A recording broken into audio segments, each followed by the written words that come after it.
Satuan Brimopolda Sulawesi Selatan membagikan 8.000 bendera merah putih gratis di 4 titik berbeda. Selain pembagian bendera gratis, juga diserahkan bantuan 80 karung beras pada warga yang membutuhkan. Sebanyak 8.000 lembar bendera merah putih dibagikan di 4 lokasi berbeda, yakni di Kota Makassar, Kabupaten Jeneponto, Goa, dan Takalar.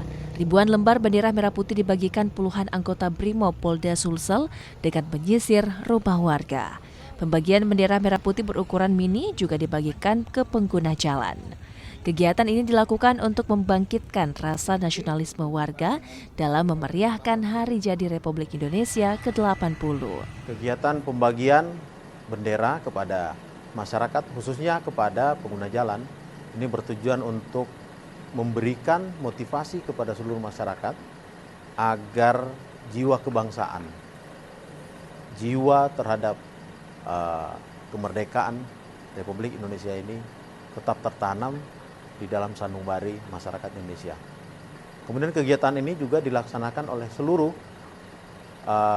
personil Brimob, baik yang ada di Makassar, Parepare, Bone, dan di Palopo, Luwu.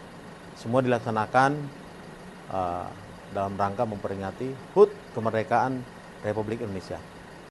Selain pembagian bendera merah putih, Satuan Brimopolda Sulawesi Selatan juga menyerahkan 80 karung beras pada warga yang membutuhkan. Tim Liputan Kompas TV Goa, Sulawesi Selatan.